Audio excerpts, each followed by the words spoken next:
अब देखो last class में हमने रिफ्रैक्शन पढ़ा था और रिफ्रैक्शन पढ़ा था वहां पे फ्रॉम प्लेन सरफेस, है कि नहीं। और वहां पे मैंने ये भी बोला था कि जो हमने रिफ्रैक्शन कंसिडर किया था फ्रॉम प्लेन सरफेस, तो वहां पे हमने बात करी थी नॉर्मल व्यू की, है कि नहीं। यानी अगर ऑब्जेक्ट है तो ऑब्जेक्ट जो है उसके जस्ट ऊपर वहां पे क्या था, ऑब्जर्वर था, और ऑब्जर्वर उस ऑब्जेक्ट को क्या कर रहा था, देख रहा था। तो वहां पे हमने एपेरेंट डेप्थ की बात करी थी, एपेरेंट हाइट की बात करी थी, और फिर हमने कुछ एक न्यूमेरिकल सॉल्व किया था वेलोसिटी से रिलेटेड, है कि नहीं। तो आज का जो लेक्चर है उसमें हम एक दो न्यूमेरिकल सॉल्व करेंगे वेलोसिटी से रिलेटेड, फिर आगे हम बढ़ जाएंगे वहां पे। तो एक क्वेश्चन लिखो वहां पे। अब देखो क्वेश्चन में क्या बोल रहा है, क्वेश्चन में बोल रहा है यहां पे एक कंटेनर है,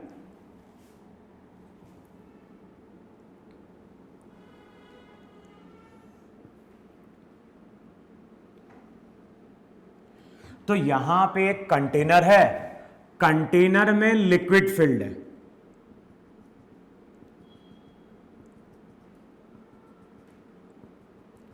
तो जो भी कंटेनर है, कंटेनर में लिक्विड फिल्ड है ना।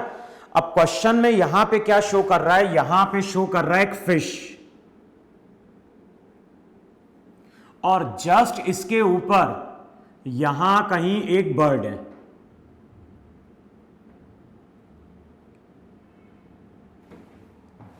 अच्छा, अब क्या बोल रहा है क्वेश्चन में वहां पे कि जो भी बर्ड है, इसको बोल रहा है बी, इसको बोल रहा है एफ, जो भी बर्ड है वो ग्राउंड के रेस्पेक्ट में नीचे जा रही है, और कितने से नीचे जा रही है, 4 मीटर पर सेकेंड से। और जो फिश है, फिश भी नीचे जा रही है, और इसकी वेलोसिटी यहां पे दी हुई है 2 मीटर पर सेकेंड। ये मीडियम हो गया तुम्हारा एयर, ये मीडियम हो गया तुम्हारा वाटर, और जो भी वाटर है, वाटर का रिफ्रैक्टिव इंडेक्स वहां पे क्या था, 4/3 था, है कि नहीं। अच्छा, वहां पे हाइट भी दी है, लेकिन हाइट से हमें कोई मतलब नहीं है। यानी बर्ड की हाइट वाटर से कितनी है, वाटर से फिश कितनी डेप्थ पे है। अब क्वेश्चन में क्या फाइंड आउट करना है, क्वेश्चन में हमें फाइंड आउट करना है velocity of bird with respect to fish. तो हमें फाइंड आउट करना है velocity of bird with respect to fish. तो बताना है इस फिश को बर्ड की वेलोसिटी कितनी दिखाई देगी। अब मैंने लास्ट क्लास में क्या डिफाइन किया था कि जब भी हम न्यूमेरिकल सॉल्व करेंगे, कंटेनर के बॉटम को ओरिजिन मान लो। तो जो कंटेनर का बॉटम है उसको यहां पे ओरिजिन मान ले रहा, और ओरिजिन से मान लो फिश की ओरिजिनल हाइट y है, और जो बर्ड है उसकी ओरिजिनल हाइट y1 है, और जो कंटेनर में वाटर फिल्ड है उसकी हाइट हमने ली वहां पे y2। देखो यही हाइट ली थी y1 y2। अच्छा, वाटर के सरफेस से बर्ड कितना ऊपर है, तो ये ऊपर है यहां पे कितना, y1 माइनस y2। अच्छा, अब ये फिश अगर बर्ड को देखेगी तो बर्ड उसको यहां कहीं दिखाई देगा, और कितना ऊपर दिखाई देगा, तो वहां पे याद होगा जो एपेरेंट हाइट थी उसको हमने लिखा था mu times y1 minus y2। देखो ये कि नहीं वहां पे, इसका मतलब है कि ये फिश अगर इस बर्ड को देखेगी तो उसको जो डिस्टेंस दिखाई देगा वहां पे z। देखो यही इसकी एपेरेंट हाइट होगी कि नहीं होगी, जो फिश को दिखाई देगी किसकी, बर्ड की। और इस z में जो चेंज आएगा टाइम के साथ, वही बर्ड की वेलोसिटी है जो किसको दिखाई दे रही होगी, फिश को दिखाई दे रही होगी। अब बताओ z को हम रिलेट कैसे करेंगे, तो z को अगर रिलेट करना है तो बताओ ये डिस्टेंस कितना, ये y1 ये y2, तो ये हो जाएगा y2 minus y2 minus y, ये डिस्टेंस हो गया, plus mu times y1 minus y2। देखो है कि नहीं है। अब अगले स्टेप में क्या करो, अब अगले स्टेप में इस इक्वेशन को डिफरेंशिएट करो, किसके साथ, टाइम के साथ। z में जो चेंज आएगा टाइम के साथ वही हमारी बर्ड की वेलोसिटी होगी विथ रेस्पेक्ट टू फिश। अच्छा वहां पे मैंने क्या लिखवाया था, y2 तो कांस्टेंट है तो y2 का 0 माइनस y का dy by dt plus mu y1 bird की एक्चुअल हाइट है तो y1 तो चेंज होगा, लेकिन अगर y2 की बात करें तो y2 तो वाटर का लेवल है और ये तुम्हारा कांस्टेंट है तो ये हो गया 0। अब अगले स्टेप में क्या होगा, अगले स्टेप में होगा velocity of bird with respect to fish. तो जो बर्ड की वेलोसिटी होगी विथ रेस्पेक्ट टू फिश वो यहां पे हो जाएगी minus times d y by d t. बताओ y टाइम के साथ डिक्रीज कर रहा है तो साइन लोगे नेगेटिव, प्लस म्यू हो गया 4/3 d y one by d t. Y one भी टाइम के साथ डिक्रीज कर रहा है तो इसका साइन लो नेगेटिव। अब वैल्यू क्या हो जाएगी, velocity of bird with respect to fish 4 minus हो गया वहां पे 16/3 12 4 तो ये हो जाएगा -4/3 मीटर पर सेकेंड। देखो है कि नहीं है वहां पे। तो जो वेलोसिटी आती है, एक बार चेक कर लो वेलोसिटी कितनी आ रही है वहां पे।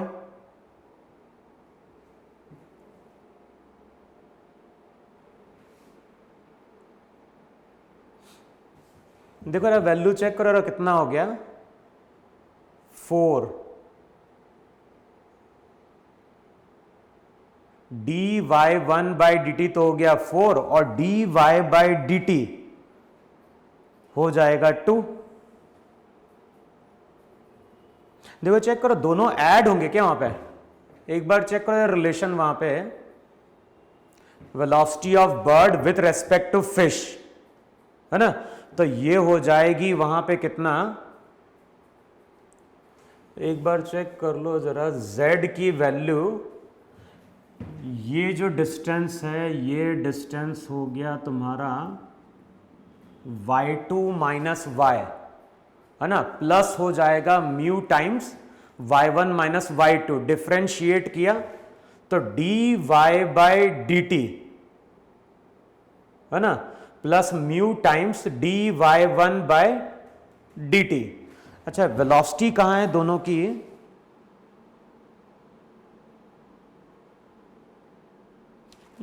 वैल्यू तो सही दिखा रहा है वहां पे।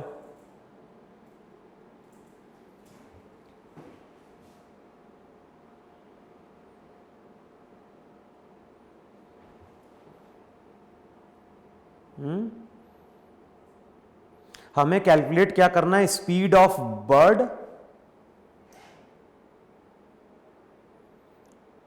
हमें कैलकुलेट करना है velocity of bird with respect to fish, velocity of bird with respect to fish.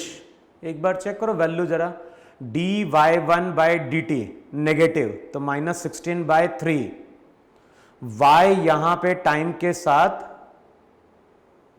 Decrease कर रहा है तो वैल्यू हो गई पॉजिटिव। तो velocity of bird with respect to fish आनी चाहिए -4/3।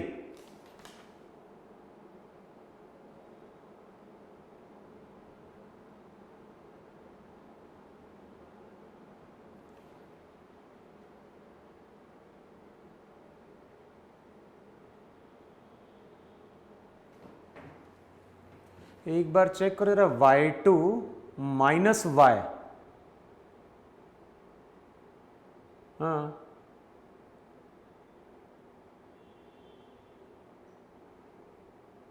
ये तो हो जाएगा y1 minus y2 into mu,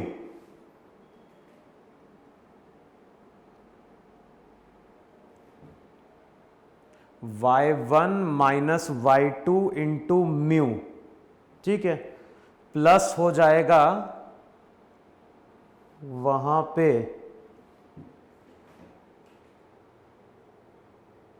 y2 minus y,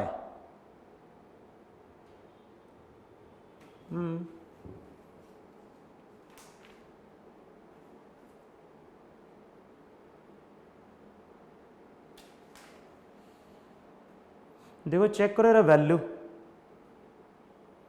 क्योंकि x जो रहेगा फिश तो नीचे की ओर जा रही है,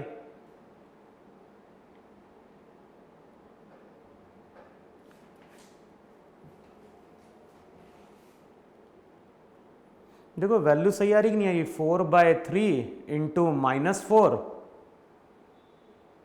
y2 माइनस y और dy/dt वहां पे हो गया नेगेटिव। होना चाहिए, तो हो ही रहा है 4 और 3, 4 और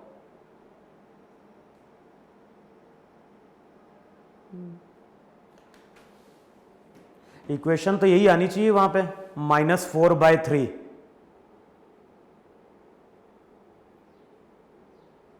देखो चेक करो यार वैल्यू सही है कि नहीं है वहां पे, क्योंकि आंसर जो इसने दिया है वो दिया है इसने -10/3, और ये पॉसिबल तो है ही नहीं वहां पे -10/3। अच्छा ठीक तो है, गलत कर दिया क्या अपन ने? हाँ, ये कितना था, सही तो है एक्चुअली, ये था वहां पे +2, ये हो गया -16/3।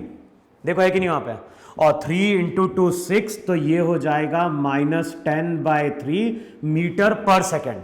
और वहां पे क्या लिखवाया था, नेगेटिव साइन क्या इंडिकेट कर रहा है, नेगेटिव साइन इंडिकेट कर रहा है कि ये जो z है, ये z टाइम के साथ डिक्रीज कर रहा है। इसका मतलब है कि जब ये फिश इस बर्ड को देखेगी तो इसको ये बर्ड कहां जाता हुआ दिखाई देगा, इसको जाता हुआ दिखाई देगा नीचे की ओर।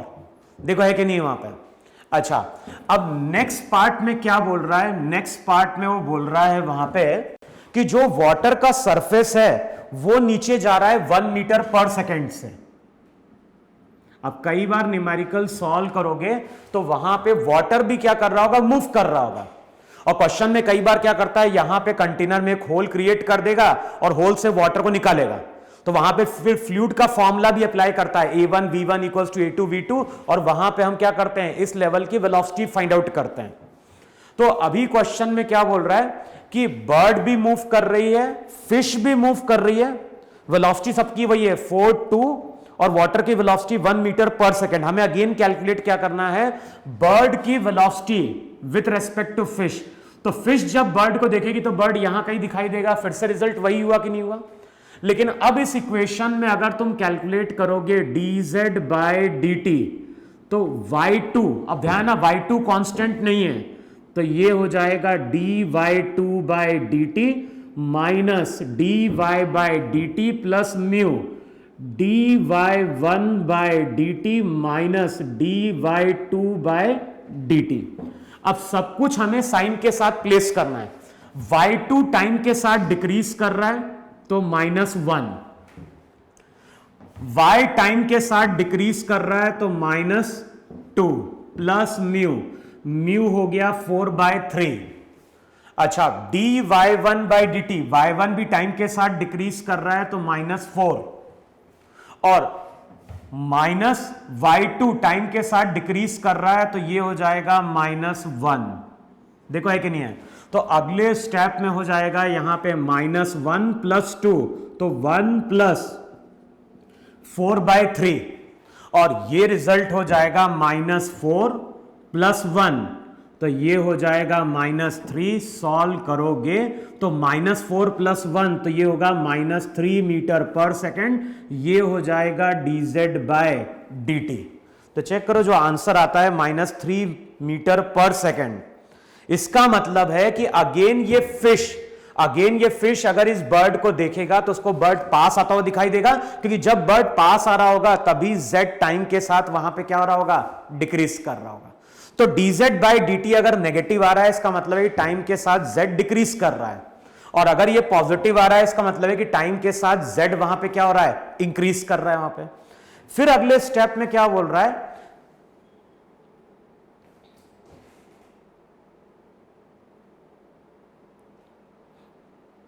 अच्छा इसी केस में बोल रहा है find out the velocity of fish with respect to bird. देखो इसी केस में अब बोल रहा है फिश की velocity with respect to bird, तो बर्ड तो यहां कहीं था। अब ये डिस्टेंस हमें मालूम है कितना, apparent depth y2 minus y, तो जब ये बर्ड देखेगा तो उसको फिश यहां कहीं दिखाई देगी, और ये जो डिस्टेंस रहेगा यहां से लेके यहां तक का वो हो जाएगा y2 minus y divided by mu. देखो है कि नहीं अपेरेंट डेप्थ। तो जब ये बर्ड फिश को देखेगा तो फिश यहां कहीं दिखाई देगी और ये जो डिस्टेंस रहेगा यहां से लेके यहां तक का उसको अब मैं z बोलूंगा। तो जब ये बर्ड पानी में फिश को देखेगा तो फिश उसको यहां कहीं दिखाई देगी और इस z में जो चेंज आएगा टाइम के साथ वो फिश की वेलोसिटी होगी विथ रेस्पेक्ट टू बर्ड। तो अगले स्टेप में हम क्या करें, अगले स्टेप में हम इक्वेशन लिखें। इक्वेशन क्या लिखेंगे, z किसके बराबर y2 minus y divided by mu plus y2 minus y divided by mu plus हो जाएगा वहां पे क्या y1 माइनस y2। फिर से इस इक्वेशन को टाइम के साथ डिफरेंशिएट करो 1 by mu dy2 by dt minus dy by dt plus dy1 by dt minus dy2 by dt। अच्छा dz by dt 1 by mu का मतलब हो गया 3 बाय 4। अच्छा dy2 बाई टी साइन लगाओ नेगेटिव, y भी नेगेटिव होगा, dy बाई टी नेगेटिव नेगेटिव क्या हो गया positive plus dy1 by t y1 time के साथ डिक्रीज कर रहा है साइन लो नेगेटिव और y2 भी टाइम के साथ डिक्रीज कर रहा है तो उसका साइन नेगेटिव, तो ये क्या हो गया +1। तो अगले स्टेप में हो जाएगा ये कितना 3 बाय 4 माइनस 3। अब सॉल्व करोगे 4 इंटू 3 12 माइनस 3 तो ये हो जाएगा -9 बाय 4 मीटर पर सेकेंड। ये होगी फिश की वेलोसिटी जो किसको दिखाई दे रही होगी, बर्ड को। तो जो आंसर आता है वो आता है यहां पे कितना -9 बाय 4 और नेगेटिव साइन अगेन ये दिखा रहा है कि जब ये बर्ड फिश को देखेगा तो इसको फिश ऊपर की ओर आती हुई दिखाई देगी कि फिश जब ऊपर की ओर आएगी, जब ये फिश ऊपर की ओर आएगी तभी z वहां पे क्या हो रहा होगा, डिक्रीज कर रहा होगा। फिर नेक्स्ट पार्ट में क्या बोल रहा है, नेक्स्ट पार्ट में अब बोल रहा है कि जो कंटेनर है, ये सब चीजें हटाओ जरा ना, ये y2 y, ये z हटा। अब यहां पे फिश है। अब क्वेश्चन में क्या बोल रहा है, नेक्स्ट पार्ट में बोल रहा है कि जो कंटेनर है, कंटेनर के जो बॉटम वाला सरफेस है उसको हमने सिल्वर कर दिया। तो कई बार सिल्वर बोलता है, कई बार बोलता है कि यहां पे हमने एक प्लेन मिरर को लाके प्लेस कर दिया। तो जो भी कंटेनर का बॉटम है, कंटेनर के बॉटम में हमने क्या किया है, प्लेन मिरर को लाके प्लेस किया है। अब क्वेश्चन में क्या कैलकुलेट करना है वहां पे,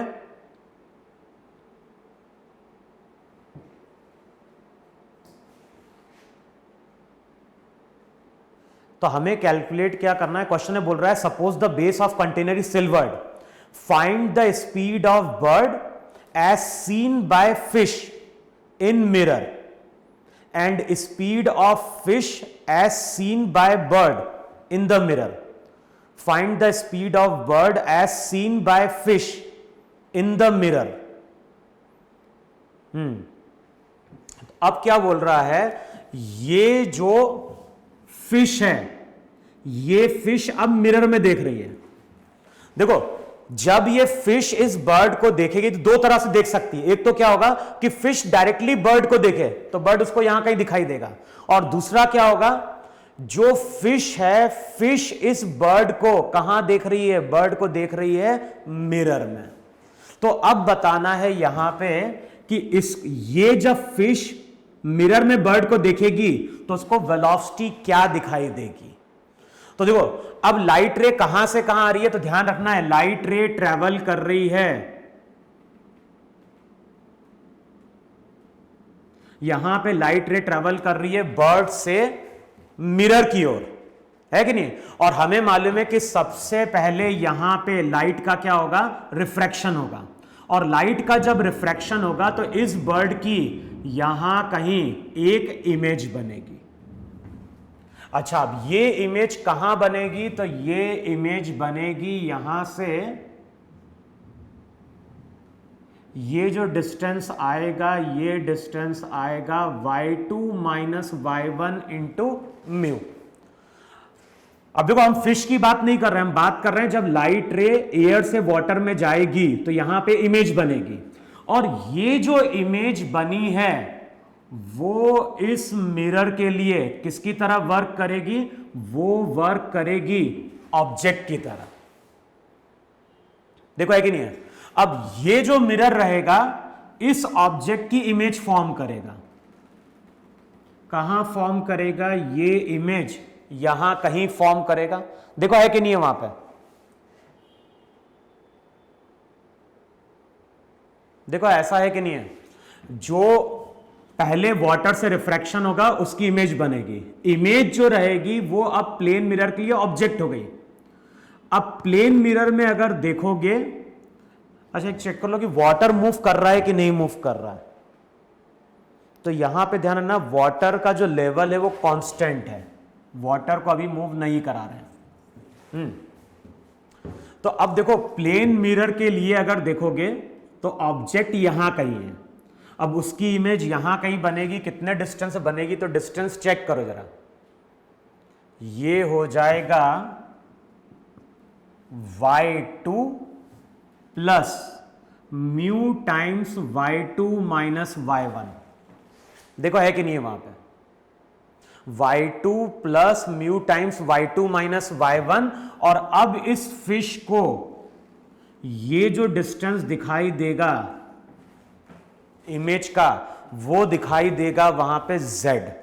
अच्छा, z की वैल्यू क्या होगी? z की वैल्यू होगी y plus y2 plus mu times y2 minus y1। अब इस इक्वेशन को डिफरेंशिएट करो तो y का तो हो गया dy by d t, y2 constant, mu y2 constant minus dy1 by dt। अच्छा, dy बाई dt का साइन क्या रखोगे? y टाइम के साथ डिक्रीज कर रहा है तो -2 प्लस म्यू 4/3। y1 भी क्या हो रहा है? y1 भी वहां पे डिक्रीज कर रहा है तो ये हो जाएगा -4।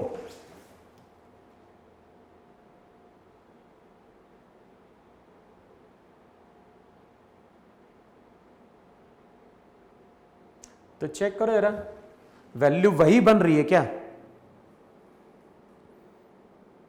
हम क्या देख रहे हैं? बर्ड की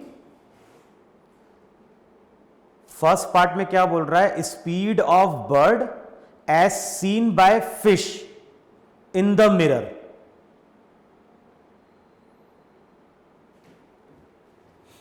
तो चेक कर लो जरा वैल्यू वहां पे। वैल्यू जब पुट करोगे तो ये जाएगा -2 इंटू -3, ये हो गया -6 -16/3।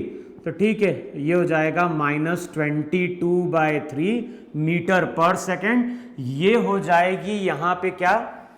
बर्ड की वेलोसिटी जो फिश ने देखी है मिरर में। देखो है कि नहीं वहां पे? तो जब ये फिश मिरर में बर्ड को देखेगी तो उसको वेलोसिटी दिखाई देगी -22/3 मीटर पर सेकेंड। और नेगेटिव साइन क्या बता रहा है? नेगेटिव साइन बता रहा है कि ये जब बर्ड को देखेगी तो बर्ड इसको ऊपर की ओर आता हुआ दिखाई देगा। अब फर्स्ट पार्ट में कैलकुलेट करना था speed of bird as seen by fish in the mirror, और सेकेंड पार्ट में क्या बोल रहा है? Speed of fish as seen by bird in the mirror.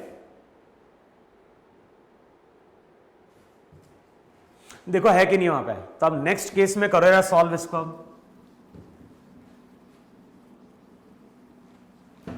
अब फिर से यहां पे ये सब हटाओ,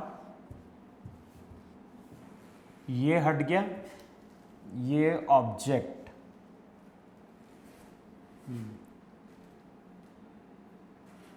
चलो अब कौन किसको देख रहा है? तो अब जो बर्ड है वो फिश को देख रहा है, लेकिन कहां देख रहा है? ये बर्ड फिश को देख रहा है, डायरेक्ट नहीं देख रहा है, वो प्लेन मिरर में देखने की कोशिश कर रहा है। देखो है कि नहीं है वहां पे? अच्छा बताओ करोगे क्या यहां पे? सबसे पहले देखो लाइट रे कहां जा रही होगी, तो पहले लाइट रे, पहले तो रे डायग्राम ड्रॉ करो। रे डायग्राम ड्रॉ करोगे, हम फिश को देख रहे हैं मिरर में, तो ये तभी पॉसिबल होगा ना जब आफ्टर रिफ्लेक्शन लाइट रे यहां पहुंची। तो पहले तो लाइट रे यहां टकराई, वो अपना पाथ रिट्रेस कर गई, फिर ये लाइट रे यहां पे आएगी और ये अपना पाथ इस तरह से रिफ्लेक्ट कर जाएगी। देखो है कि नहीं यहां पे? तो सबसे पहले क्या होगा, प्लेन मिरर क्या करेगा? प्लेन मिरर इस फिश की एक इमेज फॉर्म करेगा, I1 कितने डिस्टेंस पे फॉर्म करेगा? y डिस्टेंस पे फॉर्म करेगा। अब ये जो इमेज रहेगी वो इस सरफेस के लिए किसकी तरह वर्क करेगी? एक ऑब्जेक्ट। अब देखो यहां पे हम लोग क्या बात करते हैं, सेकेंड केस में जो बर्ड है, बर्ड फिश को देख रहा है, लेकिन कहां देख रहा है? प्लेन मिरर में देखने की कोशिश कर रहा है। तो जब ये बर्ड फिश को प्लेन मिरर में देखेगा तो उसको वेलोसिटी क्या दिखाई देगी? तो ध्यान है, लाइट रे अब डायरेक्ट नहीं पहुंचेगी। लाइट रे, अब देखो अगर ये फिश की इमेज देख रहा है तो इसका मतलब है कि लाइट रे पहले प्लेन मिरर पे आएगी, प्लेन मिरर पे जो लाइट नॉर्मली स्ट्राइक करेगी वो अपना पाथ रिट्रेस कर जाएगी, दूसरी लाइट रे यहां जाएगी। अब क्या होगा, जितने डिस्टेंस पे ऑब्जेक्ट है उतने डिस्टेंस पे इमेज है। अब ये जो इमेज रहेगी वो इस सरफेस के लिए क्या हो जाएगी? ऑब्जेक्ट हो जाएगी वहां पे। और बताओ ऑब्जेक्ट अब कितने डिस्टेंस पे आ गया? तो ये जो ऑब्जेक्ट है, ये जो डिस्टेंस आ रहा है, ये डिस्टेंस आ गया वहां पे कितना? y2 plus y। देखो है कि नहीं वहां पे?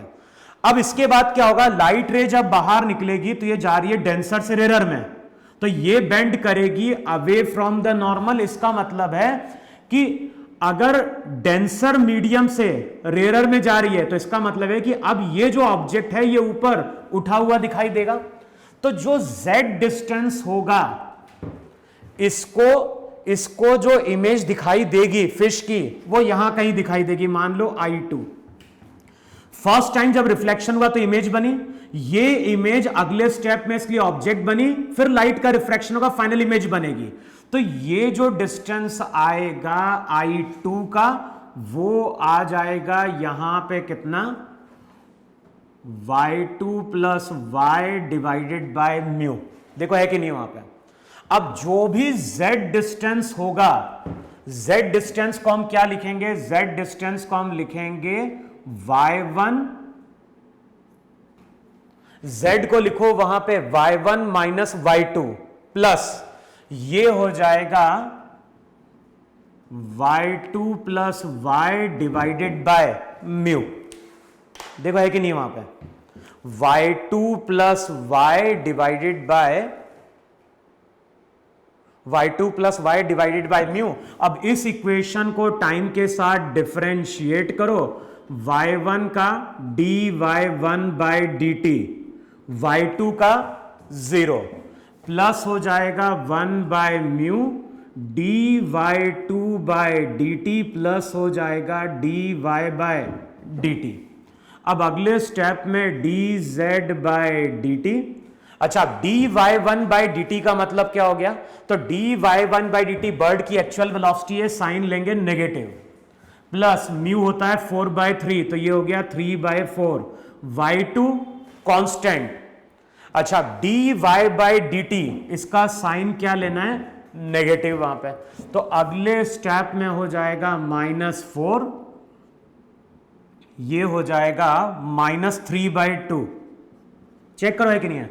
-4 और ये हो जाएगा -6/4, तो हो गया -3/2। तो अगले स्टेप में हो जाएगा -11/2 मीटर पर सेकेंड।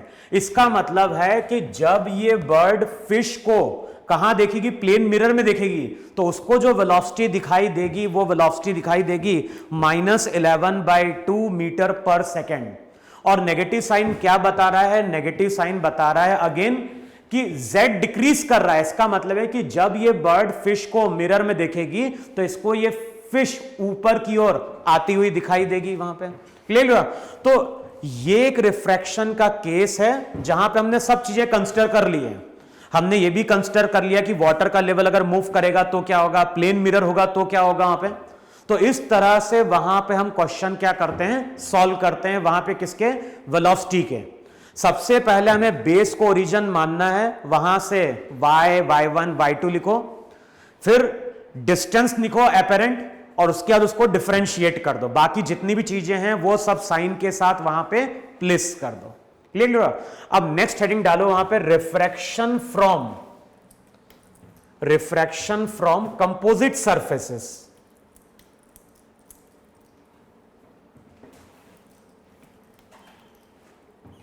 तो नेक्स्ट जो है, नेक्स्ट हम बात कर रहे हैं वहां पे किसकी, रिफ्रैक्शन थ्रू कंपोजिट स्लैब या फिर कंपोजिट सरफेस। अब देखो कई बार ऐसा होता है कि यहां पे हमारे पास एक ऑब्जेक्ट है और ये ऑब्जेक्ट कितने डिस्टेंस पे है, t1 पे। यहां पे रिफ्रैक्टिव इंडेक्स μ1, फिर यहां पे एक और मीडियम है, इसकी थिकनेस t2, इसका रिफ्रैक्टिव इंडेक्स μ2, फिर यहां पे एक और मीडियम है, इसका रिफ्रैक्टिव इंडेक्स μ3, थिकनेस t3, और यहां पे एक ऑब्जर्वर है और ये ऑब्जर्वर जिस मीडियम में है उसका रिफ्रैक्टिव इंडेक्स μ है। अब यहां पे कोई ऑब्जर्वर है, यहां पे कोई ऑब्जर्वर है जो इस ऑब्जेक्ट को क्या कर रहा है, देख रहा है। अब देखो क्वेश्चन को सॉल्व करने का तरीका क्या है, सॉल्व करने का तरीका है कि पहले लाइट रे μ1 से μ2 में जाएगी। अब यहां पे रिफ्रैक्शन होगा, रिफ्रैक्शन के बाद इमेज बनेगी, जो इमेज रहेगी वो इसके लिए ऑब्जेक्ट हो जाएगी। फिर लाइट रे जाएगी μ2 से μ3 में, तो यहां पे जो इमेज आएगी वो इसके लिए ऑब्जेक्ट बन जाएगी। फिर ये इसकी इमेज फॉर्म करेगा μ2 μ3 का मीडियम। अब जो इमेज रहेगी वो इसके लिए क्या होगी, ऑब्जेक्ट होगी। फाइनली यहां पे रिफ्रैक्शन होगा, तब जाके हमें फाइनली इमेज की पोजीशन मिलेगी। लेकिन जब हम न्यूमेरिकल सॉल्व करते हैं किसमें, ऑब्जेक्टिव में, तो जो भी एपेरेंट डेप्थ होती है उसका हम फॉर्मूला लिखते हैं, और एपेरेंट डेप्थ का फॉर्मूला लिखते हैं t1 upon μ1 relative plus t2 upon μ2 relative plus t3 upon μ3 relative. अब μ1 रिलेटिव का मतलब क्या होता है, μ1 रिलेटिव का मतलब होता है refractive index of medium 1, refractive index of medium 1 μ1 with respect to μ। इसका मतलब है हम इसको ऐसा लिखेंगे वहां पे μ1 का मतलब हो गया μ1 बाय μ। देखो है कि नहीं है। सिमिलरली μ2 रिलेटिव का मतलब क्या हो गया, μ2 रिलेटिव का मतलब हो गया μ2 बाय μ। तो μ1 रिलेटिव का मतलब होता है ऑब्जेक्ट जिस मीडियम में है अभी, उस मीडियम का refractive index with respect to वो मीडियम जहां पे ऑब्जर्वर हमारा क्या है, प्रेजेंट है वहां पे। और ध्यान है ये जो एपेरेंट डेप्थ आती है वो आती है फ्रॉम फाइनल सरफेस। तो ये जो डी एपेरेंट आ रहा है, ये डी एपेरेंट आता है वहां पे फ्रॉम फाइनल सरफेस। क्लियर? तो अगर तुम्हारा यहां कहीं ऑब्जेक्ट है और मुझे बताना है कि फाइनली इमेज कहां पे दिखाई दे रही है, तो इस फॉर्मूले को हम वहां पे क्या करेंगे, यूज करेंगे। अब देखो जरा इस फॉर्मूले को यूज करके देखो जरा, और हम एक दो न्यूमेरिकल सॉल्व करते हैं जहां पे इस फॉर्मूले को क्या कर रहे हैं, यूज कर रहे हैं। तो देखो जरा पहला जो न्यूमेरिकल है वो इस तरह से, यहां पे दो मीडियम है,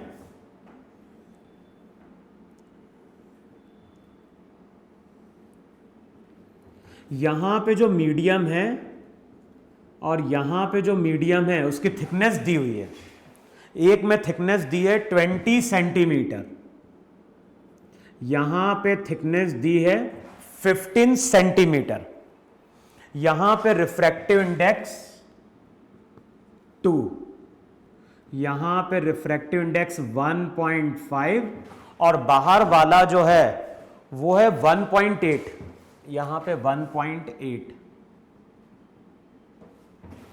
अब यहां कहीं एक ऑब्जर्वर है और ध्यान रखना ऑब्जर्वर नॉर्मली व्यू कर रहा है किसको, एक ऑब्जेक्ट को, ये ऑब्जेक्ट यहां कहीं है। तो बताना है अब इस ऑब्जर्वर को इमेज कहां दिखाई देगी फाइनली। तो क्वेश्चन में क्या बोल रहा है, find the apparent depth of object seen below surface A B. अब मैंने क्या बोला है वहां पे, जो फॉर्मूला था डी एपेरेंट का वो हो जाएगा T1 upon mu, mu relative का मतलब हो गया 2 अपॉन 1.8 प्लस वहां पे क्या होगा, प्लस होगा 15, म्यू रिलेटिव का 1.5 डिवाइडेड बाय 1.8 वहां पे। देखो है कि नहीं वहां पे। अब यहां पे डी एपेरेंट कैलकुलेट कर लो ए बी से, तो रिजल्ट बताओ क्या होगा। रिजल्ट वहां पे होगा 1.8 इंटू 20 36/2 प्लस हो जाएगा 15/15 इंटू 18, तो ये हो जाएगा 18 प्लस 18, तो जो एपेरेंट डेप्थ आएगी वो आएगी 36 सेंटीमीटर और ये 36 सेंटीमीटर यहां से आएगी, तो ये 20 15 ये हो गया 35, तो फाइनली इसकी इमेज यहां कहीं होगी और ये जो डिस्टेंस आ रहा है, ये डिस्टेंस आ रहा है वहां पे कितना, 36 सेंटीमीटर वहां पे। क्लियर। तो जब भी वहां पे इस तरह से कंपोजिट स्लैब होगी, कंपोजिट स्लैब का मतलब है कि यहां पे नंबर ऑफ मीडियम होंगे, तो इसी तरह से न्यूमेरिकल वहां पे हम क्या करेंगे, सॉल्व करेंगे। अच्छा अब एक न्यूमेरिकल और लिखो वहां पे जरा,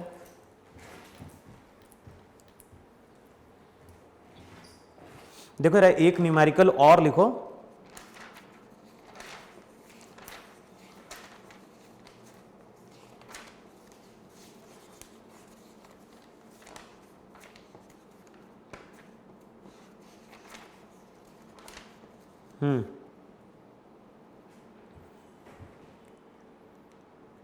देखो यहां पे इस तरह से मीडियम दिए हुए, यहां पे एक मीडियम, या इसे स्लैब बोल दो,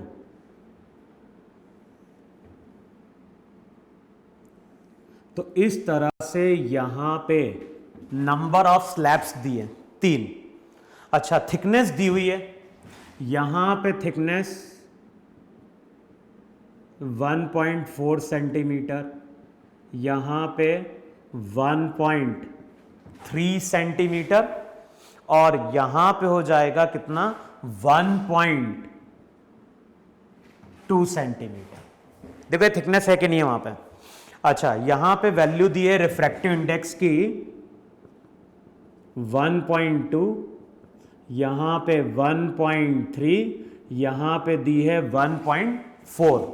अच्छा अब जो डिस्टेंस है वो डिस्टेंस दिया है 20 20 20, यहां कहीं एक ऑब्जेक्ट है, ये डिस्टेंस 20 सेंटीमीटर 20 सेंटीमीटर 20 सेंटीमीटर, ध्यान ना ये सब एयर है, और यहां कहीं एक ऑब्जर्वर है जो क्या कर रहा है, इस ऑब्जेक्ट को देख रहा है। अब क्या बोल रहा है, locate the image of the point P as seen by eye in the figure. तो यहां पे एक पॉइंट P है, इसकी इमेज को लोकेट करना है इस ऑब्जर्वर को वहां पे, बाकी सब दे दिया है वहां पे एयर। अब क्या करोगे वहां पे, सबसे पहले डी एपेरेंट का फॉर्मूला लिखो, यहां पे कितना 20 डिवाइडेड बाय म्यू रिलेटिव, तो यहां पे भी 1 यहां पे भी 1, फिर क्या होगा plus 1.2 thickness divided by mu relative, फिर हो जाएगा 20 1/1 plus 1.3 divided by mu relative plus 20 1/1 plus 1.4 divided by mu relative.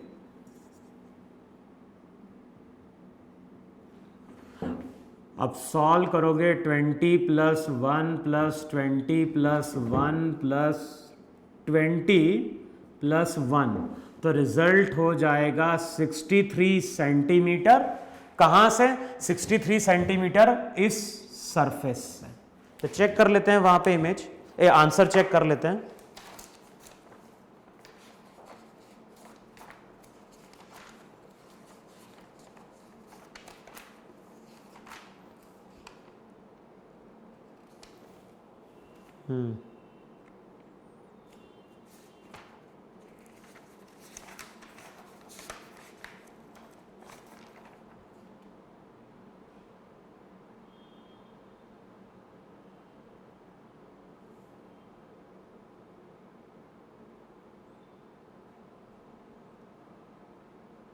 अच्छा 20 नहीं है, 2 सेंटीमीटर है।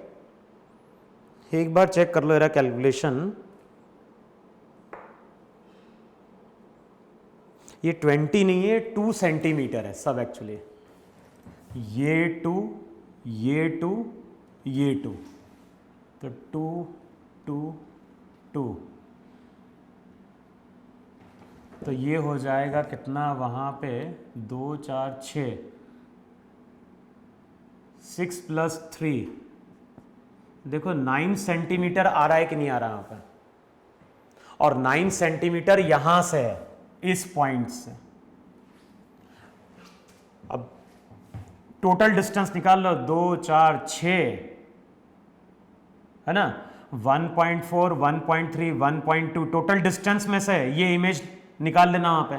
तो हम जो आंसर लिखेंगे 9 सेंटीमीटर वो लिखेंगे फ्रॉम द टॉप सरफेस। देखो है कि नहीं वहां पे। तो इस तरह से हम क्वेश्चन सॉल्व करेंगे जब वहां पे किसकी बात कर रहा होगा, वहां पे बात कर रहा होगा कंपोजिट सरफेस की वहां पे। देखो है कि नहीं वहां पे। फिर देखो नेक्स्ट लिखो वहां पे, यहां पे हम शो कर रहे हैं मीडियम की बाउंड्री। ये हो गई तुम्हारी वहां पे मीडियम की बाउंड्री। ये हो गया मीडियम 1 और ये हो गया हमारा मीडियम 2। तो हमारे पास 2 मीडियम है, एक है मीडियम 1, दूसरा है मीडियम 2। जो मीडियम 2 है वो डेंसर है और उसका रिफ्रैक्टिव इंडेक्स दिया है μ1। मीडियम 1 हमारा रेयरर है और उसका रिफ्रैक्टिव इंडेक्स दिया है μ2। हम लोग क्या बोल रहे हैं, हम लोग बोल रहे हैं कि यहां पे एक लाइट रे है और लाइट रे स्ट्राइक कर रही है। किसको स्ट्राइक कर रही है? ये स्ट्राइक कर रही है मीडियम 2 से मीडियम 1 की ओर। इस इंसिडेंट रे ने नॉर्मल के साथ जो एंगल फॉर्म किया था वह एंगल आई था। हमें मालूम है कि जब ये लाइट रे डेंसर से रेयरर में जाती है तो ये बेंड करती है अवे फ्रॉम द नॉर्मल और इसको हम बोलते हैं एंगल ऑफ रिफ्रैक्शन आर। देखो है कि नहीं वहां पे। तो ये होगी तुम्हारी इंसिडेंट रे, ये होगी रिफ्रैक्टेड रे, और रिफ्रैक्टेड रे ने नॉर्मल के साथ जो एंगल फॉर्म किया वो हो गया एंगल ऑफ रिफ्रैक्शन आर। अब यहां पे स्नेल्स लॉ अप्लाई करो। बताओ जब स्नेल्स लॉ अप्लाई करोगे तो यहां पे तुम लिखोगे μ1 इंटू साइन आई। किसके बराबर होगा? ये होगा μ2 इंटू साइन आर के, वहां पे है कि नहीं। और हमें मालूम है कि जो भी रिफ्रैक्टिव इंडेक्स है उसको हम लिखते हैं डेंसर बाय रेयरर। तो यहां पे μ1 बाय μ2 की जगह लिख दो वहां पे म्यू। देखो है कि नहीं वहां पे। तो जो भी डेंसर बाय रेयरर है उसको लिखो वहां पे म्यू, और म्यू का मतलब वहां पे हो गया साइन आर अपॉन साइन आई। अब हमें मालूम है कि जो म्यू रहेगा, ये म्यू तो वहां पे क्या है? कांस्टेंट है। अच्छा म्यू कांस्टेंट है तो हम यहां पे क्या बोलेंगे? हम यहां पे बोलेंगे अगर एंगल ऑफ इंसिडेंस इंक्रीज करेगा तो क्या होगा? अगर एंगल ऑफ इंसिडेंस इंक्रीज करेगा तो साइन आई की वैल्यू बढ़ेगी, और डिनोमिनेटर की वैल्यू अगर बढ़ रही है तो न्यूमरेटर को भी बढ़ना पड़ेगा, तभी इन दोनों का रेशियो हमेशा क्या रहेगा, कांस्टेंट रहेगा। जैसे मान लो अभी रेशियो दिया है 3/2, मान लो अब नीचे वाली टर्म हो गई 4, बढ़ गई, तो तब ऊपर वाली टर्म का क्या होगा, ऊपर वाली टर्म को ही बढ़ना पड़ेगा, तभी जाके रेशियो हमेशा क्या होगा, 3/2 रहेगा। इसका मतलब है कि अगर आई बढ़ेगा तो साइन आई बढ़ेगा, और साइन आई अगर बढ़ रहा है तो साइन आर बढ़ेगा। इसका मतलब है एंगल ऑफ रिफ्रैक्शन भी वहां पे इंक्रीज करेगा। तो होता क्या है, जब भी कोई लाइट रे डेंसर मीडियम से रेरर मीडियम में जाती है, तो उस केस में अगर हम एंगल ऑफ इंसिडेंस को बढ़ाएंगे, अगर उस केस में हम एंगल ऑफ इंसिडेंस को बढ़ाएंगे, तो एंगल ऑफ रिफ्रैक्शन भी वहां पे क्या होगा, बढ़ेगा। समझ में?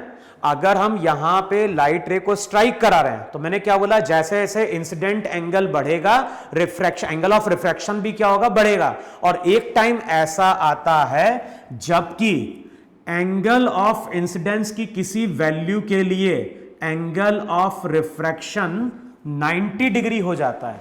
यानी लाइट रे जो रहेगी, वो लाइट रे अब कुछ ऐसे बाहर आ रही है, तो यहां पे जो एंगल ऑफ रिफ्रैक्शन है वो तुम्हारा यहां पे क्या हो गया, 90 डिग्री हो गया।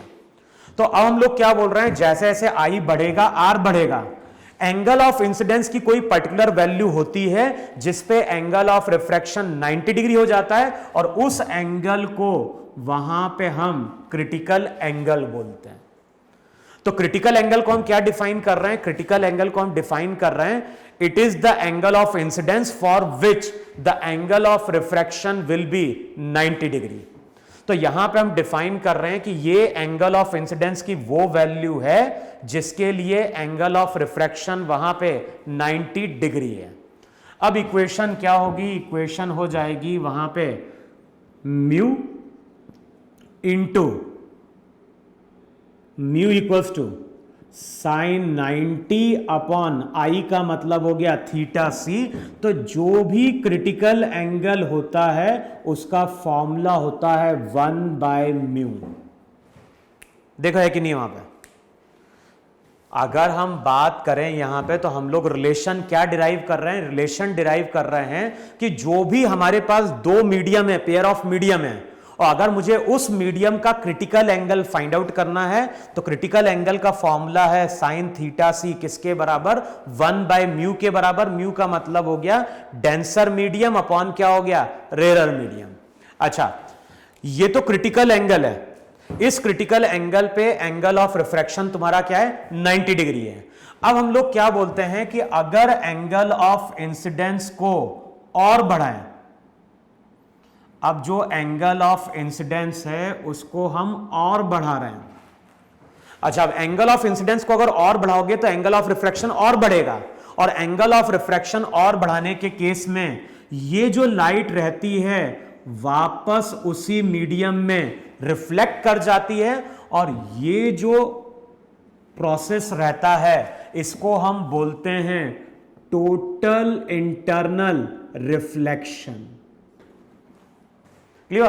तो टोटल इंटरनल रिफ्लेक्शन को हम क्या डिफाइन कर रहे हैं, टोटल इंटरनल रिफ्लेक्शन एक फिनोमिना है, और इस फिनोमिना में लाइट रे पास करती है डेंसर से रेरर में, और जब ये लाइट रे डेंसर से रेरर में पास करने की कोशिश करती है, और उस केस में अगर angle of incidence greater than critical angle होता है, तो लाइट पूरी की पूरी उसी मीडियम में वापस चली जाती है। इसका मतलब है कि यहां पे लाइट की इंटेंसिटी 100% होगी। वैसे क्या होता है, वैसे जब भी लाइट किसी मीडियम की बाउंड्री को स्ट्राइक करती है, तो ध्यान है ना, कुछ पार्ट लाइट का रिफ्रैक्ट होता है और कुछ पार्ट रिफ्लेक्ट होता है। जब भी लाइट किसी मीडियम की बाउंड्री को टकराती है, जैसे देखो ये मीडियम की बाउंड्री है, ये मीडियम 1 है, ये मीडियम 2 है, अगर लाइट किसी मीडियम की बाउंड्री को क्या कर रही है, टकरा रही है, तो उसका कुछ पार्ट रिफ्लेक्ट होता है और उसका कुछ पार्ट रिफ्रैक्ट होता है। तो ये जो पार्ट रहता है इसको हम बोलते हैं इंसिडेंट पार्ट, इसको हम बोलते हैं वहां पे रिफ्लेक्टेड पार्ट, और ये जो रहता है ये हमारा कहलाता है रिफ्रैक्टेड पार्ट। रिफ्रैक्टेड पार्ट भी बोल सकते हैं या फिर हम बोल सकते हैं ट्रांसमिटेड पार्ट भी। तो जब लाइट किसी मीडियम की बाउंड्री को स्ट्राइक करती है तो उसका कुछ पार्ट रिफ्लेक्ट करता है और कुछ पार्ट क्या कर जाता है, पास कर जाता है। लेकिन यहां पे जब लाइट रे टकराएगी तो ये पूरी की पूरी क्या होगी, रिफ्लेक्ट कर जाती है। तो यहां पे जो इमेज बनेगी वो इमेज हमारी कैसी होगी, ब्राइटर होगी, क्योंकि पूरी की पूरी लाइट रे क्या हो रही है, वहां पे रिफ्लेक्ट हो रही है। अच्छा, टोटल इंटरनल रिफ्लेक्शन की कंडीशन है। टोटल इंटरनल रिफ्लेक्शन तभी होगा जब लाइट रे पास करेगी डेंसर मीडियम से रेयर मीडियम की ओर। टोटल इंटरनल रिफ्लेक्शन तभी होगा जब लाइट पास करेगी कहां से, डेंसर से रेयर की ओर। और सेकंड क्या होना चाहिए, जो एंगल ऑफ इंसिडेंस है वो ग्रेटर देन क्रिटिकल एंगल होना चाहिए। तो जब भी लाइट पास करेगी डेंसर से रेयर में और angle of incidence greater than critical angle है, तो उस केस में लाइट पूरी की पूरी उसी मीडियम में वापस चली जाएगी और ये जो फिनोमेना होगा इसी को हम बोलेंगे वहां पे टोटल इंटरनल रिफ्लेक्शन। क्लियर है इतना वहां पे? अब देखो वहां पे एक क्वेश्चन है और बहुत कॉमन क्वेश्चन है और इससे रिलेटेड क्वेश्चन आईआईटी में आ चुका है। एटलीस्ट ऐसा क्वेश्चन तुम देखोगे 2-3 बार आईआईटी में पूछा जा चुका है। अब क्वेश्चन क्या है, क्वेश्चन है इस तरह से, यहां पे वाटर है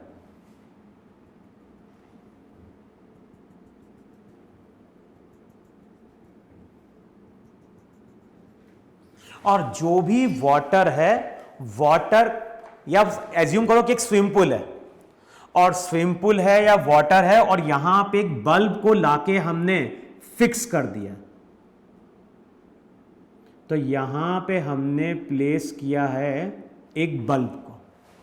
अच्छा, जो भी बल्ब है, बताओ बल्ब कितने डिस्टेंस पे है, तो बल्ब है at a distance D. D मान लो या एच मान लो। तो जो भी बल्ब है, ये बल्ब है कितनी डेप्थ पे, एट अ डेप्थ एच। इसका रिफ्रैक्टिव इंडेक्स वाटर है तो मान लो इसका रिफ्रैक्टिव इंडेक्स म्यू है और ये तो एयर है तो इसका रिफ्रैक्टिव इंडेक्स 1 है। अब जो भी लाइट रे है, लाइट रे पास करेगी कहां से, बल्ब से लाइट रे बाहर आएगी तो लाइट रे पास करेगी वाटर से एयर में। कुछ लाइट रे जो रहेगी वो तो इस तरह से नॉर्मली स्ट्राइक करेगी और जब ये लाइट रे नॉर्मली स्ट्राइक करेगी तो ये एयर में आ जाएगी।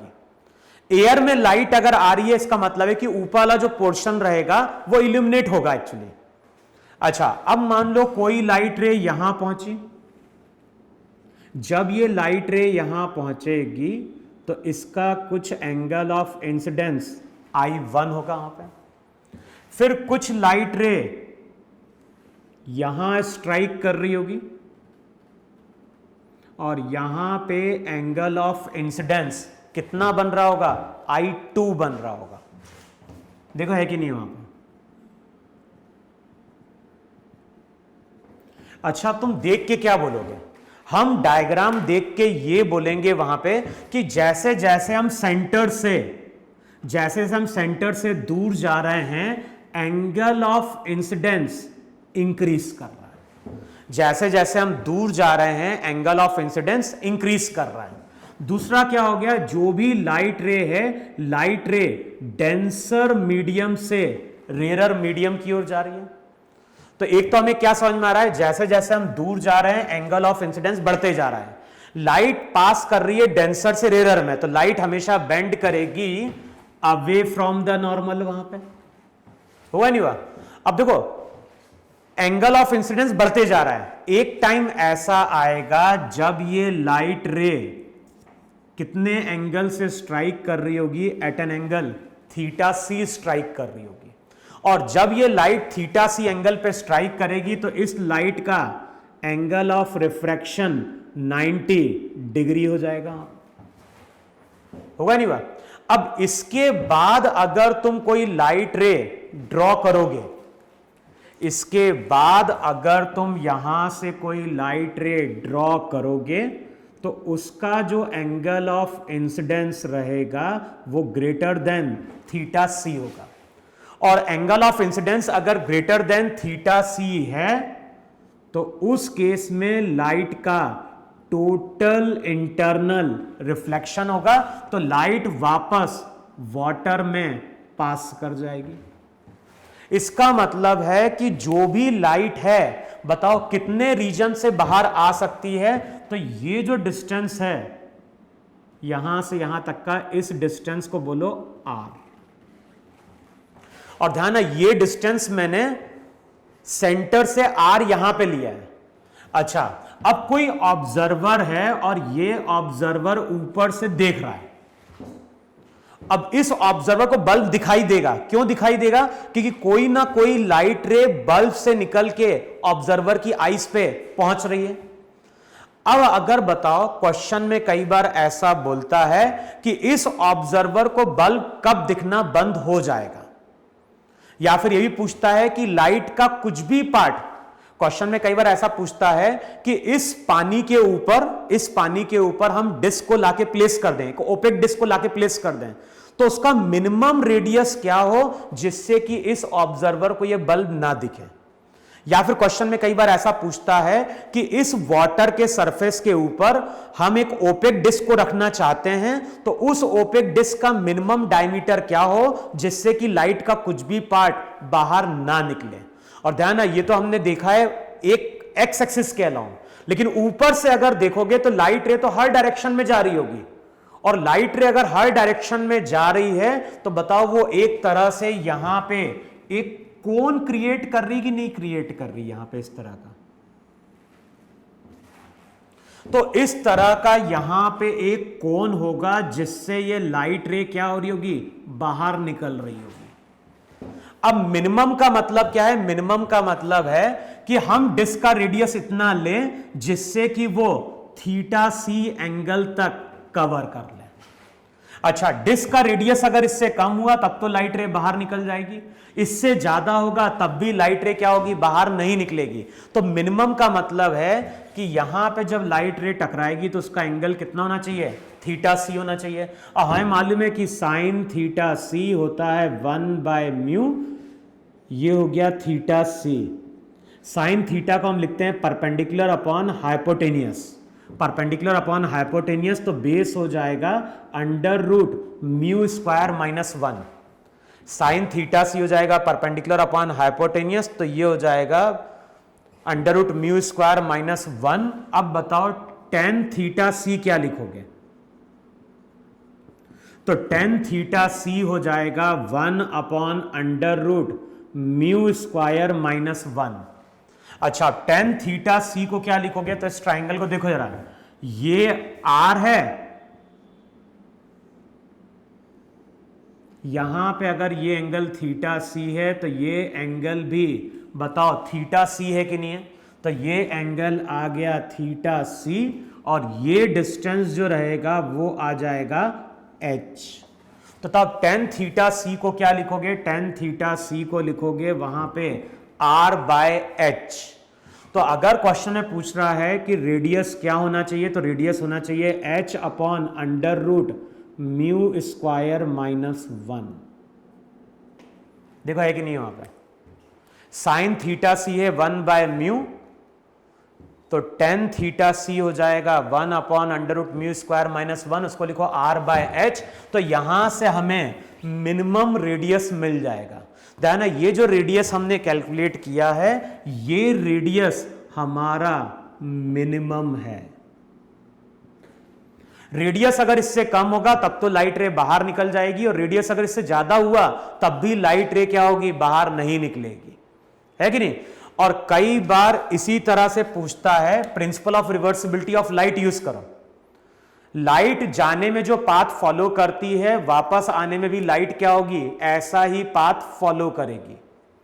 तो कई बार क्वेश्चन में बोलता है कि यहां पे बल्ब की जगह यहां पे एक फिश है, और ये फिश बाहर की दुनिया देखना चाहती है।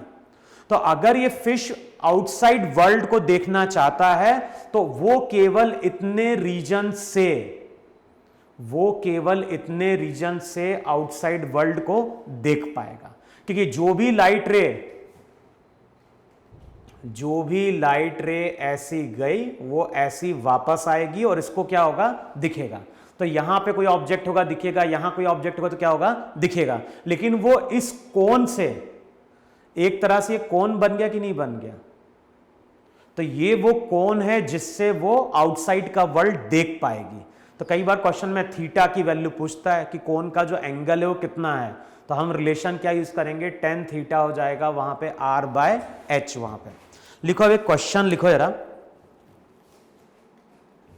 जहां पे हमें यूज करना है टोटल इंटरनल रिफ्लेक्शन। वहां पे देखो एक डायग्राम दिया है वहां पे,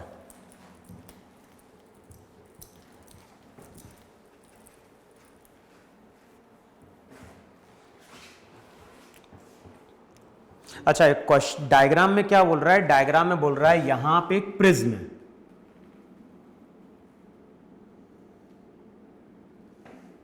यहां पे एक प्रिज्म है जिसके लिए ये फेस दिया है ए, ये दिया है बी, ये दिया है सी। अब क्वेश्चन में क्या बोल रहा है, what should be the value of theta so that the light entering normally through the surface AC of a prism. तो ये एयर है, यहां पे इसका रिफ्रैक्टिव इंडेक्स दिया है म्यू, और म्यू की वैल्यू दी हुई है वहां पे 3/2, ये एंगल दिया है थीटा। अब क्वेश्चन में क्या बोल रहा है, जो भी लाइट रे है वो लाइट रे इस तरह से नॉर्मली स्ट्राइक कर रही है। अब बताओ नॉर्मली अगर स्ट्राइक करेगी तो यहां पे लाइट की कोई बेंडिंग नहीं होगी। अब ये लाइट इस सरफेस पे स्ट्राइक कर रही है तो ध्यान रखना ये इसका एंगल ऑफ इंसिडेंस। अच्छा चेक कर लो वहां पे एंगल को जरा, ये एंगल अगर थीटा है तो ये एंगल थीटा है, तो आई जो रहेगा आई हो जाएगा वहां पे 90 माइनस थीटा।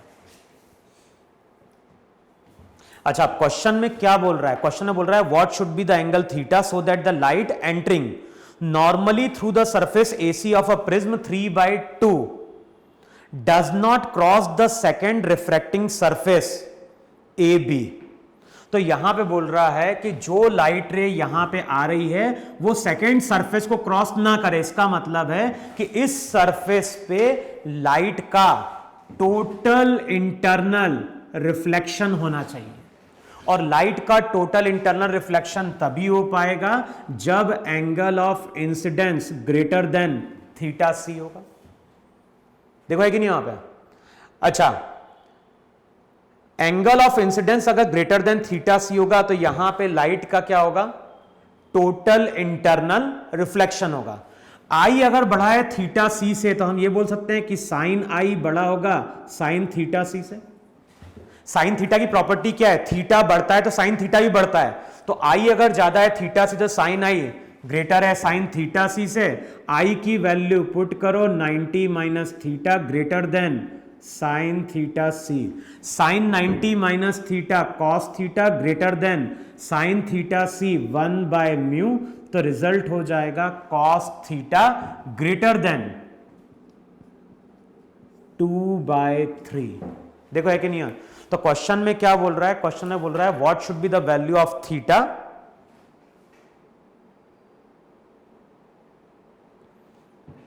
देखो ये कि नहीं वहां पे, तो रिजल्ट हो जाएगा what should be the value of theta, तो यहां हो जाएगा कॉस थीटा ग्रेटर देन 2/3। देखो है कि नहीं वहां पे। तो इतने एंगल पे अगर कोई लाइट रे, अगर एंगल तुम्हारा 2/3 के बराबर है या उससे ज्यादा है,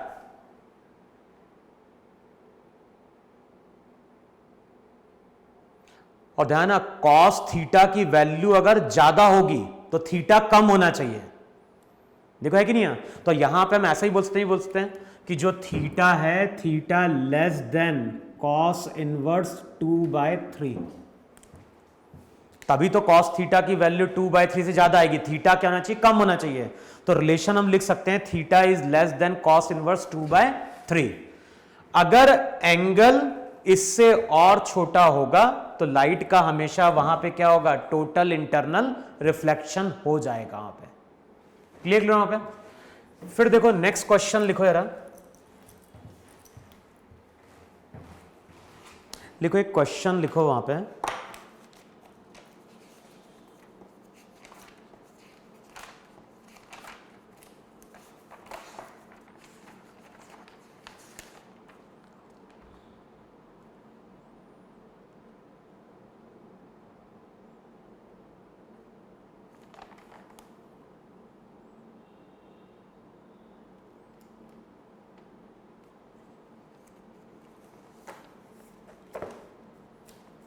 देखो एक क्वेश्चन है वहां पे टोटल इंटरनल रिफ्लेक्शन का।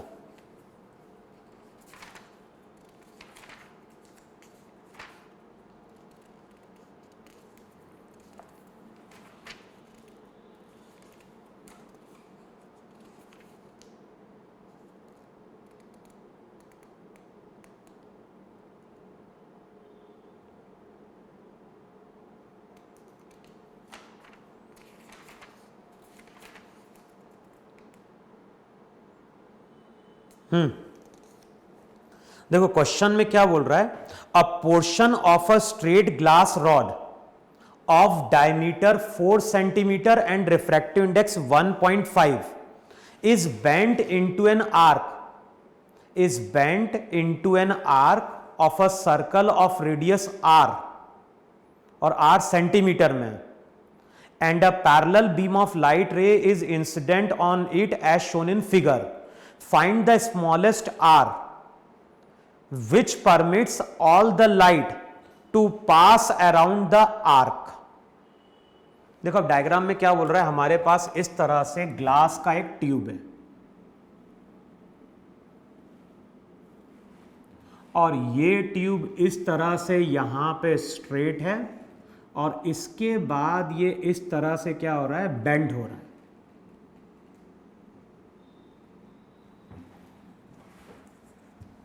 तो इस तरह से ये बेंड हो रहा है।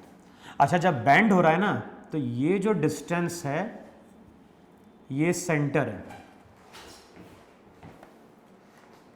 ये तो हो गया इसका डायमीटर, ये हो गया इसका डायमीटर, ये है ग्लास का, है ना। म्यू की वैल्यू लिख लो वहां पे, म्यू दिया है वहां पे 1.5, बाकी एयर है। अच्छा बाहर तक का जो डिस्टेंस होगा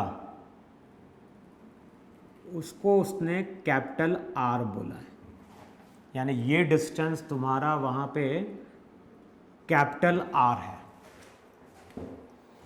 अब देखो क्वेश्चन में क्या बोल रहा है, क्वेश्चन में बोल रहा है कि यहां पे इस तरह से लाइट रेज आ रही है,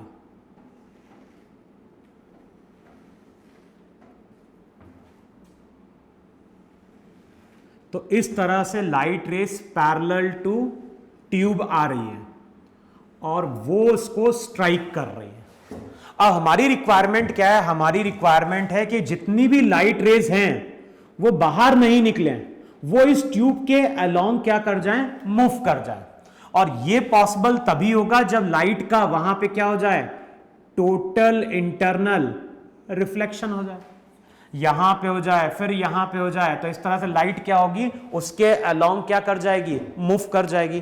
तो क्वेश्चन में क्या बोल रहा है, find the smallest r which permits all the light ray to pass around the arc.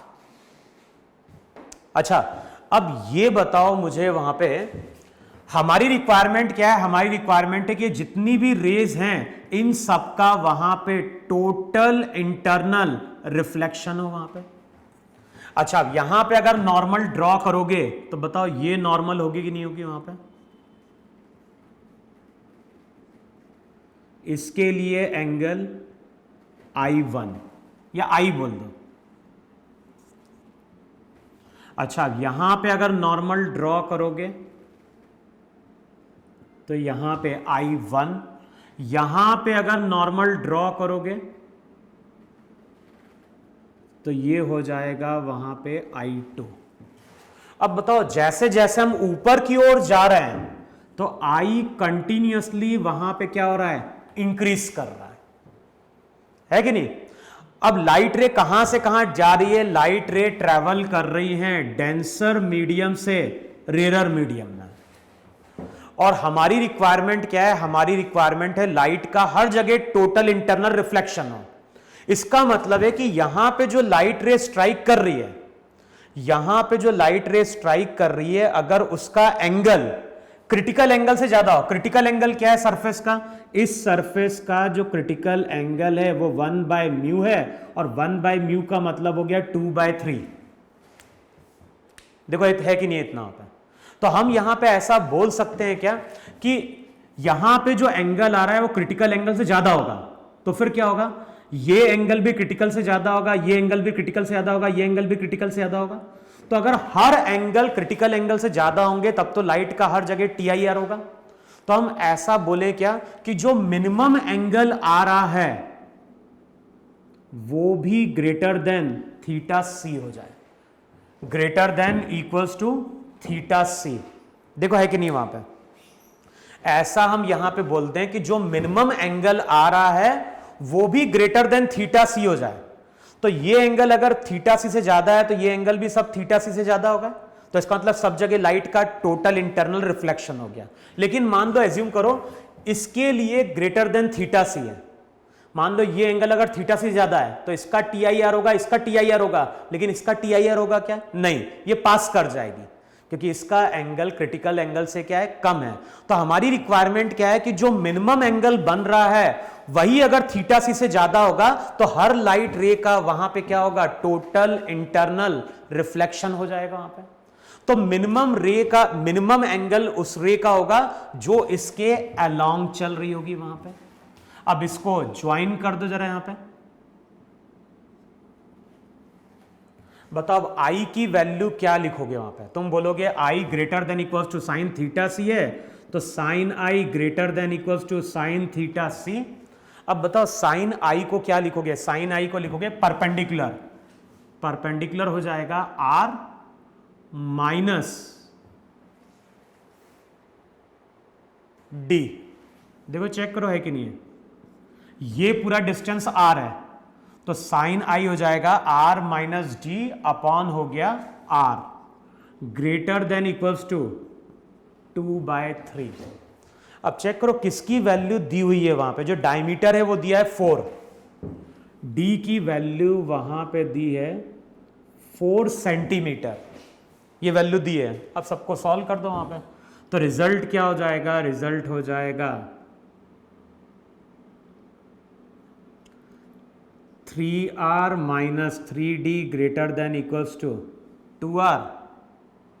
Result वहां पे हो जाएगा 5r greater than equals to 3d, r जो रहेगा greater than equals to 3 into 4, तो ये हो जाएगा 12/5।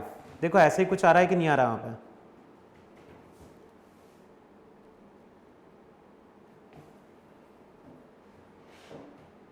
देखो चेक करो वैल्यू आ रही है i r minus d upon r 1/μ के बराबर।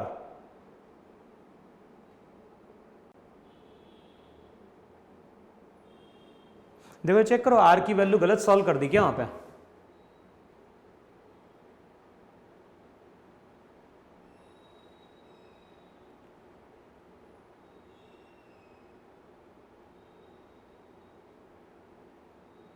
अच्छा उधर लेके जाओगे ना, एक मिनट सही है, इसको इधर लेके जाओगे तो ये हो जाएगा r greater than equals to 3d, d की वैल्यू पुट करोगे तो r greater than equals to 12 centimetre. देखो है कि नहीं वहां पे, तो यही हमारा वहां पे क्या रहेगा, रेडियस रहेगा। देखो है कि नहीं, तो लाइट का अगर टोटल इंटरनल रिफ्लेक्शन कराना है इसका मतलब है कि जो मिनिमम एंगल से लाइट स्ट्राइक कर रही है वो मिनिमम एंगल भी θc से क्या होना चाहिए, ज्यादा होना चाहिए, है कि नहीं। तो अगली जो क्लास आएगी, अच्छा एक चीज और देख लो, इस तरह का क्वेश्चन IIT में भी आ चुका है। वो क्या बोलता है, वहां बोलता है कि ये डेंसर मीडियम है, ये रेयर मीडियम है, और वहां पे कुछ म्यू की वैल्यू दी रहती है। यहां पे एक व्हाइट लाइट स्ट्राइक करती है।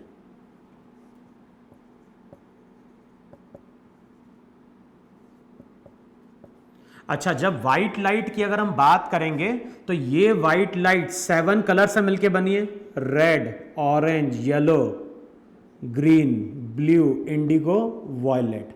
और हमने पढ़ा है सबके लिए एंगल ऑफ इंसिडेंस तो वहां पे क्या हो गया, सेम हो गया। जितनी भी लाइट रे हैं सबके लिए एंगल ऑफ इंसिडेंस सेम है, लेकिन जितनी भी लाइट रेज रहेंगी सबके कलर्स अलग अलग हैं। ये व्हाइट लाइट है तो red, orange, yellow, green, blue, indigo, violet ये सभी कलर प्रेजेंट है, सभी इतने एंगल पे स्ट्राइक कर रहे हैं। लेकिन हमने पढ़ा है जो क्रिटिकल एंगल होता है वो किस पे डिपेंड करता है, वो डिपेंड करता है म्यू पे, और म्यू किस पे डिपेंड करता है, a plus b by lambda square पे। तो वहां पे क्या होता है, लैम्डा सबसे ज्यादा रेड का होता है, लैम्डा सबसे ज्यादा रेड का होगा तो म्यू सबसे स्मॉल होगा।